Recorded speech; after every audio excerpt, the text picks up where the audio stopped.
네, 참 잘 오셨습니다. 우리 권현승 권사님이 선교사역 가운데 잠깐 또 보국에 들려서 모임을 갖게 되니까 참 감사한 것 같습니다. 사랑하는 성도 여러분, 힘든 세상 속에 살아가시다가 5월의 넷째 주일 성령 강림주일을 맞아 교회에 모여 하나님을 예배하니 마음이 어떠십니까? 참 좋습니다.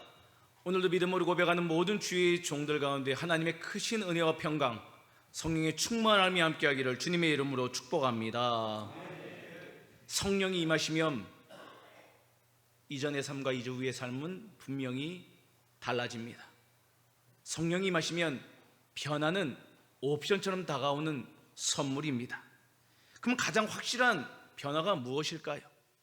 바로 우리의 입술을 통해서 예수 그리스도의 주되심과 구주되심을 전하는 복음 전함의 모습이라는 것입니다.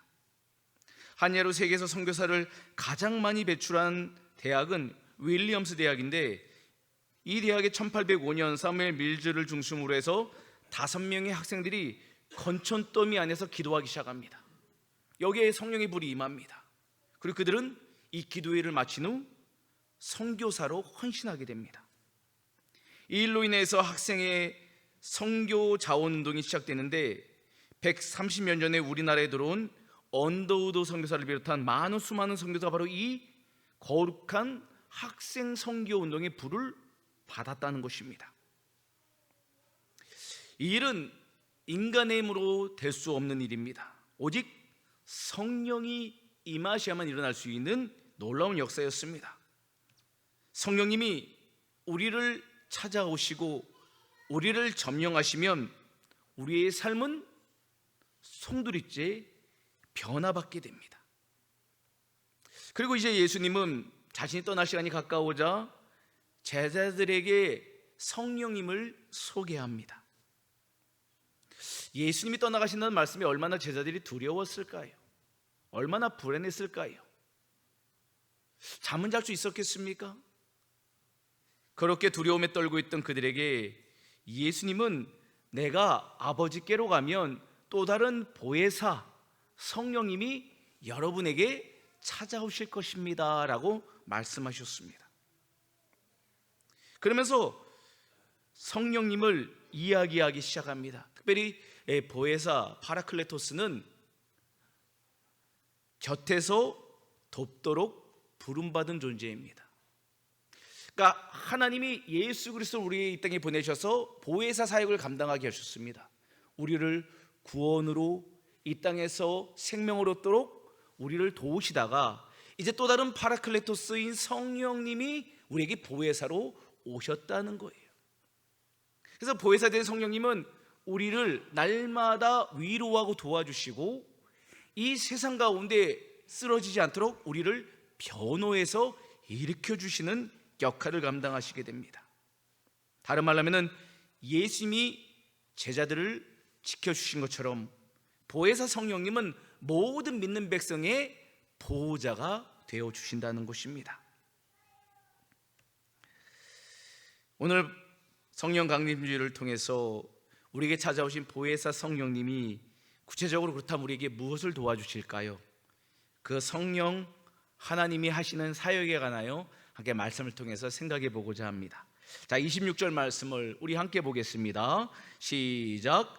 보혜사 곧 아버지께서 내 이름으로 보내실 성령, 그가 너희에게 모든 것을 가르치고 내가 너희에게 말한 모든 것을 생각나게 하리라. 아멘. 우리 말씀을 통해서 알게 되는 성령님의 사역이 무엇일까? 바로 모든 것을 가르쳐 주시고 예수님이 말씀하신 모든 것을 생각나게 해 주신다는 것입니다.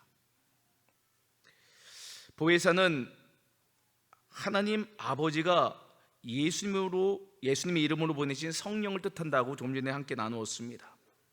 성령은 예수님이 떠나가신 후 예수님을 우리에게 생생하게 증언하게 해주는 변호인이 되어 주십니다. 예수님이 누구신가? 그분은 주십니다. 그분은 구주십니다. 그분의 말씀을 우리에게 알게 하신다는 겁니다. 그래서 성령의 첫 번째 사역은 모든 것을 가르쳐 주십니다. 고린도서 2장 10절 말씀을 우리 함께 봅니다. 시작. 오직 하나님이 성령으로 이것을 우리에게 보이셨으니 성령은 모든 것 곧 하나님의 깊은 것까지도 통달하시느니라. 아멘. 성령은 모든 것 곧 하나님의 깊으신 것까지 통달하신다라고 말씀합니다. 그러니까 하나님의 뜻을 아시기에 우리에게 하나님의 뜻을 가르쳐 주실 수 있는 것입니다.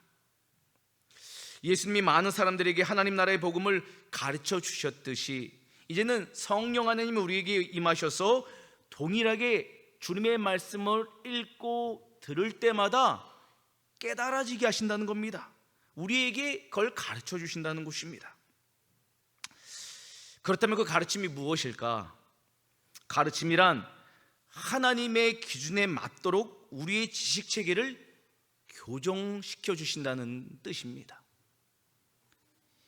이 세상의 학문과 이 세상의 방법으로 살아가던 우리들에게 예수님을 믿어 그리스도인이 됐다는 그 상징은 우리 삶의 모든 가치 체계를 성경적인 기준으로 변화시킨다는 것, 이게 바로 주님의 가르침의 뜻입니다.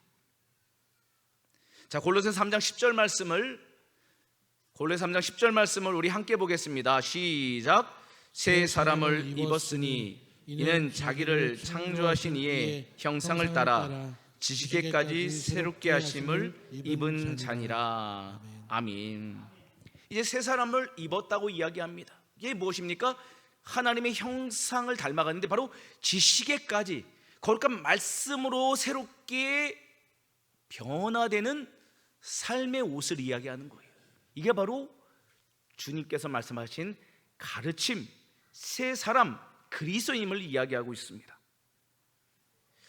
예수님이 제자들의 세계관, 가치관을 하나님 나라의 백성답게 교정시켜 주신 것처럼 이제 성령님이 오시면은 우리 삶의 모든 가치관과 세계관을 하나님 나라의 백성의 기준에 맞도록 변화시켜 주시는 것입니다.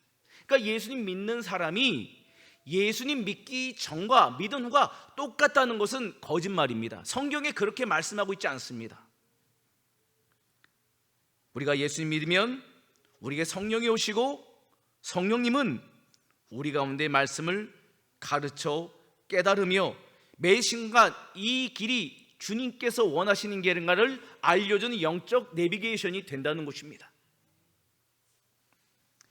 성령의 두 번째 사역은 예수님이 말씀하신 모든 것을 생각나게 하신다라고 이야기합니다. 예수님이 이 땅에 계시지 않습니다. 하지만 그 예수님의 말씀이 이 땅에 남아있는 우리 모든 믿는 자에게 구원의 길이며 그 말씀이 어떤 의미인지를 계속해서 떠오르게 하시겠다는 거예요. 누가요? 성령 하나님이. 우리가 나쁜 길을 갈 때도 부모님이 해주셨던 훈계의 말씀이 떠오르잖아요. 얘야, 그렇게 살면 안 되잖아. 우리 양심을 찔러요. 그래서 자녀들이 그런 나쁜 길에서 돌아오게 하는 능력이 있듯이 주님의 말씀을 성령 하나님이 떠오르게 하시면서 우리의 삶에 잘못된 길을 걷지 않도록, 혹여 잘못된 길을 걸었다 할지라도 깨닫고 뉘우치는 회개의 은혜를 주사 다시 돌이키게 하시는 그 은혜를 이야기하고 있는 것입니다. 이게 바로 성령님의 역사입니다. 초대교회 성도들은 성령의 역사에 힘입어 예수의 십자가와 죽음의 의미를 깨닫게 되었습니다. 우리 또한 진리의 영이신 성령님 우리에게 찾아오시면은 우리는 주님의 말씀을 듣고 읽을 때마다 깨달아지는 놀라운 은혜를 얻게 된다는 것이죠. 그래서 진리의 영이신 성령님은 놀라운 본질적인 사역으로 우리를 이끌어 가십니다. 무엇이 참이고 무엇이 거짓이고 무엇이 하나님을 기쁘시게 하는 것이고 그렇지 않은 것이 어떤 삶인가를 기준점을 성령님은 우리에게 알려주신다는 것입니다. 독일의 유명한 작곡가 핸델은 사랑하는 여인에게 자신의 대표작인 메시아 악보를 선물하게 됩니다. 그런데 어느 날 그녀가 그 악보를 머리를 말 때 쓰는 종이처럼 사용하게 됩니다. 핸델은 그 모습을 보고 큰 충격을 받게 되었습니다.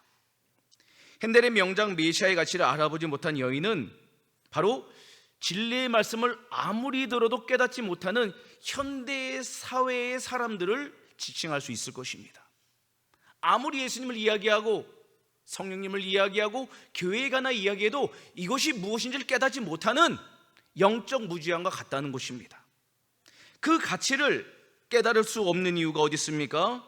바로 그들에게 성령이 임하지 않았기 때문입니다. 그래서 성령님이 반드시 우리 가운데 임하셔야만 합니다. 성령님이 임하시면 듣는 말씀을 가르쳐 주시고 생각나게 하시고 깨닫게 하시기 때문입니다. 그 은혜가 우리 가운데에 임하기를 주님의 이름으로 축복합니다. 좀 더 구체적으로 성령의 임재, 성령의 역사하심 우리가 어떻게 알 수 있을까요? 바로 가장 강력한 증거는 우리가 예수님을 주로 구주로 고백하며 믿어진다는 것입니다. 그분이 내 인생의 주인, 주 되시고 내 인생의 생명의 구주 되심이 믿어지게 되는 것, 이게 바로 구원받은 백성 성령의 역사의 특징인 것입니다. 성령님은 우리가 더욱 예수님을 알아가도록 닮아가도록 이끌어 주십니다. 그분이라면 어떻게 하셨을까? 그분이라면 무엇을 원하실까? 우리의 모든 삶의 방향성이 예수 그리스도께서 우리 삶의 주인 되신 그분을 기쁘시게 하는데 우리를 변화시켜 가신다는 겁니다. 그래서 예수님 믿는 것은 성령의 임재 가운데 있는 놀라운 은총인 것입니다. 제가 청년부 담당 목사를 할 때 수련회를 이렇게 인도하게 되었습니다. 청년들과 기도하면서 말씀을 전하고 성령의 임재를 사모하자. 성령의 임재에 대해서 계속 이야기했습니다. 십자가 보혈의 이야기도 했습니다. 몇 시간 동안 계속 이야기하고 찬양하고 설교했습니다. 당시에 한 집회를 한 7시간에서 9시간 정도 했거든요. 매일 그렇게 했어요. 그런데 신기한 것은 매일 하면 할수록 성령의 임재의 청년들에게 놀라운 반응이 일어난다는 거예요. 첫째 날보다는 둘째 날, 둘째 날보다는 셋째 날에 더 강력한 임재를 누리게 되는 것을 보게 되었습니다. 많은 일들이 일어났어요. 근데 중요한 건 그 중에 한 청년이 집회를 언도하는데 목회자 이렇게 설교할 때 눈을 마주치면은 은혜로울 것 같지만 기도하자 그럴 때 눈을 마주치면 참 서로 부끄러워요. 기도하자 하는데 눈 마주친다는 건 기도 안 하고 있고 기도 안 된다는 것이거든요. 제가 그래서 그 친구에게 찾아가서 안수기도를 해주었습니다. 청년이 막 기도로 막 뜨겁게 막 콧물 눈물 흘려가며 안수기도 했는데 그 청년이 딱 저에게 하는 말은 이거였습니다. 목사님, 예수님이 계시다는 게 믿어지지 않습니다.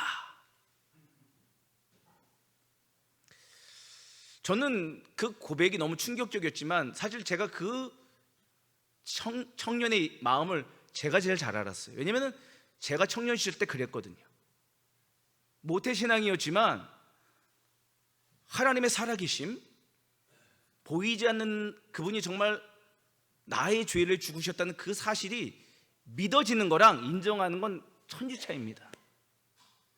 그렇게 하지 않고도 저는 교사하고 청년부 리더했었고 찬양팀 리더했었고 많은 봉사를 했었어요. 유치보교사도 하고 많은 봉사를 했습니다. 그것이 내 삶에 믿어지지 않아도 얼마든지 할 수 있습니다. 제가 그래서 이 청년의 마음을 너무 잘 알았어요. 그리고 그 청년을 위해서 계속 기도해 줬습니다. 근데 중요한 건 이 청년에게는 이 친구도 모태신앙이었는데 자기가 어렸을 때 들었던 그 예수님이 정말 살아계시다는 걸 그가 믿고 싶었던 거예요. 갈망이 있었어요. 목마름이 있었어요. 그리고 계속해서 저랑 성경 공부를 하다가 한 겨울에 이제 말레이시아 단기 선교를 같이 가게 되었습니다.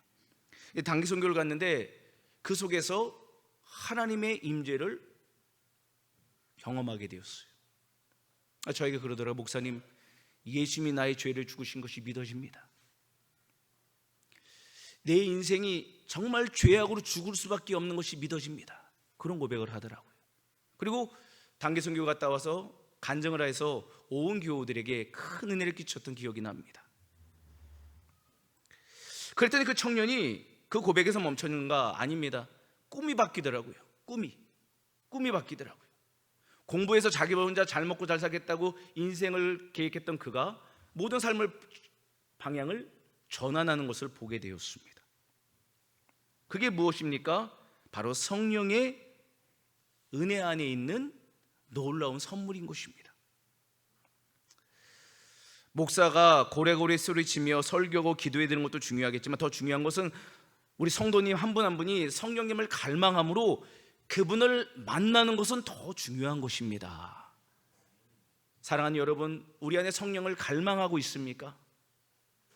그분이 어떤 분인지 전혀 아직도 모르고 있습니까? 그렇다면 빨리 목회자를 찾아오셔야 돼요. 그렇게 신앙생활 1년, 2년 더 한다고 해서 알아지는 게 아닙니다.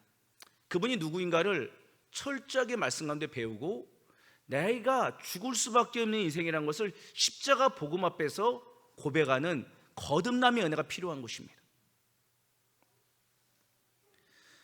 물론 성령에서 반드시 강한 감정이나 특별한 체험만으로 나타나는 것은 아닙니다. 예수님을 믿게 되고 말씀을 사랑하게 되고 죄를 미워할 수 있게 되는 것 자체가 이미 성령의 임재 가운데 있는 현상입니다. 우리가 예수님을 나의 주님으로 믿고 있다는 사실 자체가 이미 성령이 우리 안에 내주하시다는 역사이죠. 고린도서 12장 3절 말씀을 우리 함께 보겠습니다. 시작. 그러므로 내가 너희에게 알리노니 하나님의 영으로 말하는 자는 누구든지 예수를 저주할 자라 하지 아니하고 또 성령으로 아니하고는 누구든지 예수를 주시라 할 수 없느니라. 아멘. 성령님은 길이요 진리요 생명 되신 예수님을 나의 주님, 나의 구주로 고백하게 하시는 분입니다. 그러니까 성령님 우리에게 오시면은 그래서 우리가 예수님이 누구신가를 믿어지게 되고 그 말씀을 순종하도록 인도한다는 것이죠. 그게 바로 성령의 또 다른 역사입니다. 사랑하는 여러분, 우리에게 하나님의 말씀이 믿어지고 성령의 역사가 일어나기를 주님의 이름으로 축복합니다. 우리 27절 말씀을 보겠습니다. 27절 말씀 봅니다. 시작. 평안을 너희에게 끼치노니 곧 나의 평안을 너희에게 주노라.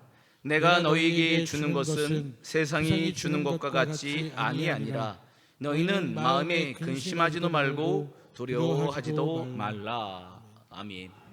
다음으로 보게 될 성령님의 사역은 우리에게 평안을 주신다는 겁니다. 요즘 많은 사람이 스트레스와 우울감, 외로움, 불안함과 공황, 강박적인 생각 등으로 인해 마음의 어려움을 겪으며 살아갑니다. 불안에 사로잡혀 마음의 여유를 잃고 이성과 감정의 균형이 깨어지는 불균형한 삶을 살아가는 이유는 그들 안에 평안이 상실되었기 때문입니다.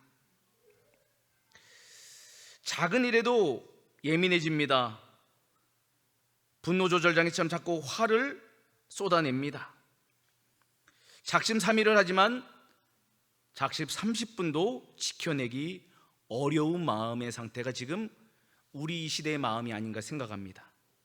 그렇다면 어떻게 하면 좋겠습니까? 어떻게 다시 우리 잃어버린 마음에 평안이 찾아올까요? 성령님을 만나야 합니다. 성령의 충만함을 힘입어야 합니다.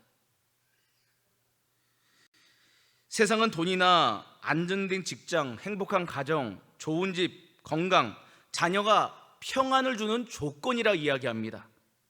예를 들어 수험생들은 대학에 들어가면 인생이 다 풀릴 거라 믿습니다. 열심히 대학을 준비해서 들어가요. 합격합니다. 잠시 평안을 얻는 것 같지만 곧 대학에 입학하고 보니 온 선배들이 다 취업 전선을 해서 다 도서관 가 있습니다. 다 학원 다니고 있습니다. 곧 취업에 대한 불안이 그들의 인생을 또 덮쳐오게 되는 겁니다. 이처럼 세상이 조건적으로 주는 평안은 영원한 평안의 기준이 될 수 없습니다. 무엇인가를 소유하면은 잠시 기쁨과 잠시 자신감을 얻는 것 같지만 시간이 지나면 다른 여건과 상황 때문에 불안하고 두려움이 찾아오는 것이 바로 세상이 우리에게 주는 가짜 평안의 모습인 것입니다. 그리고 세상은 끊임없이 그런 거짓된 평안을 얻기 위해 우리의 시간, 에너지, 젊음, 물질 다 쏟기를 원해요. 우리 인생이 이렇게 탕자처럼 살아가서 아무것도 안 남기를 원하고 있습니다. 이게 바로 세상이 주는 가짜 평안의 특징입니다. 아무리 모아도 기쁨이 없고 아무리 누려도 만족이 없습니다. 왜요? 가짜 평안을 갈망하고 있기 때문인 겁니다. 그래서 예수님은 자신이 주는 평안은 세상이 주는 것과 같지 않다라고 분명한 기준을 얘기해 주셨어요. 예수님을 만난 사람의 평안은 세상이 주는 즐거움과 다르다는 거예요. 우리 안에 평안이 있습니까? 그러면은 이미 주님이 우리 안에 계시다는 거예요. 근데 주님이 계시하는 특징이 뭐라고요? 세상이 주는 평안으로, 즐거움으로 대체하고 싶은 욕망에 사로잡히는 거예요. 근데 아무리 세상의 것으로 대체해도 주님의 평안을 대신할 수 없습니다. 그럼 주님이 주시는 평안은 어떤 평안입니까? 궁금하잖아요. 데살로니가후서 3장 우리 16절 말씀을 우리 함께 봅니다. 시작. 평강의 주께서 친히 때마다 일마다 너희에게 평강을 주시고 주께서 너희 모든 사랑과 함께 하시기를 원하노라. 아멘. 놀라운 말씀이죠. 우리 주님의 평안은 어떻다고요? 친히 때마다 일마다 모든 믿는 자들과 함께 해주시는 선물임을 이야기하고요. 앉으나 서나 주님이 주신 평안, 모든 가정사역과 직장사역, 모든 교회의 상을 가운데 주시는 은혜로 하는 이유가 바로 평안의 주님이 성령께서 우리를 다시나 놀라운 역사인 것입니다. 무엇보다 우리 영혼이 중요하잖아요. 시편 25편 13절 말씀 우리 함께 봅니다. 시작. 그의 영혼은 평안히 살고 그의 자손은 땅을 상속하리로다. 아멘.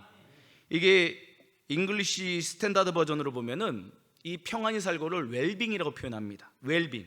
우리가 그렇게 좋아하는 웰빙, 편안하고 행복한 삶을 추구하는 게 웰빙이잖아요. 근데 그 앞에 무엇이 있다고요? 영혼은 평안히 살고. 진짜 편안하고 아름다운 행복의 삶이 어디에 있는가 봤더니 우리 영혼의 평안이 찾아와야 된다는 거예요. 영적 웰빙이 필요하다는 것이죠. 그럼 영혼의 웰빙은 어디서 어떻게 찾아옵니까? 바로 성령님이 임하셔야 우리 영혼의 웰빙이 시작되는 것입니다. 그래서 평안을 뜻하는 히브리어 샬롬은 불안이나 갈등이 없는 완전한 정의가 실현된 상태를 의미하는 거예요. 또한 이 평안이라는 헬라어로는 에이레네인데 이 말은 전쟁의 위협이 없는 복된 번영을 누리며 법과 질서가 잘 유지되는 상태를 의미하는 거예요. 그러니까 우리가 그렇게 갈망했던 게 어디에 있다고요? 바로 우리 주님께, 바로 성령님 우리에게 주시는 선물로 찾아오는 이 평안이 우리에게 있다는 것이 샬롬 에이레네. 주님이 십자가에서 죽으심을 통해서 모든 사망 권세를 깨뜨리시고 죄에서 우리를 건져내서 영원한 생명으로 인도하셨다는 것, 이게 바로 평안입니다. 샬롬입니다.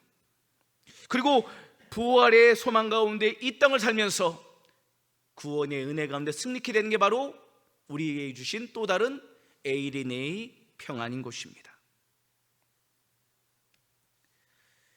사랑하는 여러분, 이 평안을 얻기 원하십니까? 사랑하는 여러분, 이 평안을 얻기 원하십니까? 우리 마음에 이 시간 성령님을 모시기를 바랍니다. 주님, 저는 죽을 수밖에 없는 죄인입니다.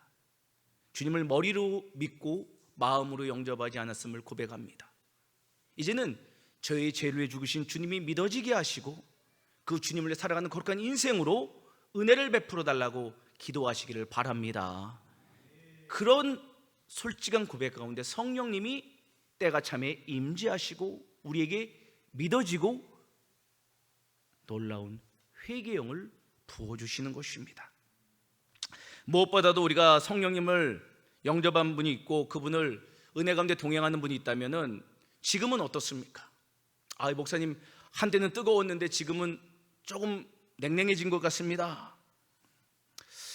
성령님과 동행하는 거룩한 삶을 유지할 수 있는 방법은 없을까요? 제가 인터넷에 옷 광고를 보는데 이런 금지어를 보게 됐습니다. 가족 여행 때 하지 말아야 될 금지어. 첫 번째, 아직 멀었냐 금지. 두 번째, 돈 아깝다 금지. 세 번째, 이건 무슨 맛으로 먹냐 금지. 네 번째, 음식이 짜다 달다 금지. 다섯 번째, 집에서 해먹는 게 낫다 금지. 여섯 번째, 물이 제일 맛있다 금지. 일곱 번째, 꼭 줄 서야 되냐 금지. 여덟 번째, 다른 사람 가르치며 삿대질 금지. 아홉 번째, 여기 젊은 애들이나 오는 데 아니냐 금지. 열 번째, 말 없이 혼자 사라지기 금지. 이게 가족 여행 때 금지어래요. 제가 이거를 이게 옷을 봤더니 옷에 이렇게 써 있더라고요. 제가 이 금지어를 그래서 성령님과 동행하는 삶의 금지어로 좀 바꿔보겠습니다. 성령님과 동행하는 삶의 금지어.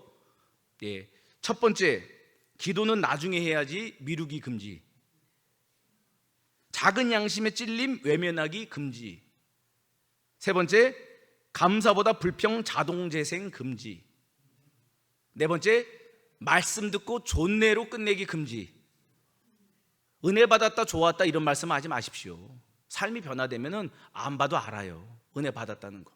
다섯 번째, 힘들 때만 급하게 하나님 찾기 금지. 자, 여섯 번째부터는 함께 읽겠습니다. 여섯 번째, 시작. 일곱 번째, 큐티 펼쳐놓고 3분 만에 졸기 금지. 이거 제 얘기네요. 여덟 번째, 말씀보다 알고리즘 추천 영상 더 신뢰하기 금지. 제발 유튜브 영상 보고 그거를 목사 설교보다 더 믿는다고 이야기하지 않았으면 좋겠어요. 자, 아홉 번째, 시험 들었다며 조용히 잠수타기 금지. 열 번째, 하나님께 맡긴다 해놓고 밤새 혼자 걱정하기 금지. 제가 이렇게 10가지를 성령님과 동행한 삶으로 제시해드린 거는 이런 삶이 우리 가운데 너무 쉽게 우리 가운데 성령의 임재를 빼앗아가기 때문인 거예요. 아무리 예배를 마치고 돌아갈 때는 기분이 좋아도 금방 걸림돌이 우리에게 찾아옵니다. 남편이 왜 이렇게 늦게 왔어? 밥 안 차려주고? 교회 가면 밥이 나와 쌀이 나와? 뭐 이런 얘기 할 수도 있겠죠. 오늘 급한 모임 있는데 어디 갔다 온 거야? 별의별 일들이 우리에게 찾아올 거예요. 근데 그럴 때마다 우리가 성령과 동행한 삶을 자꾸 잃어버릴 수가 있어요. 빼앗겨버리기 때문이죠. 그래서 우리가 이런 금지어를 통해서 우리 안에 오신 성령님을 계속해서 모시고 동행하기 위해서 몸부림쳐야 된다는 것입니다. 사랑하는 여러분, 성령님은 우리를 예수님께로 인도하시는 분입니다. 불안한 세상 속에서도 우리를 붙들어 주시고 말씀을 깨닫게 하시며 참된 평강을 누리게 하시는 분이 성령 하나님입니다. 그러므로 이번 한 주간도 우리 힘이 아니라 성령님의 도우심을 구하며 살아가십시오. 성령 충만함으로 세상을 이기고 예수님의 증인이 되어 가정을 살리고 교회를 살리고 내 이웃을 내 몸처럼 사랑하는 복음의 전달자가 되기를 주님의 이름으로 축원합니다. 아멘. 이 시간에 찬양하며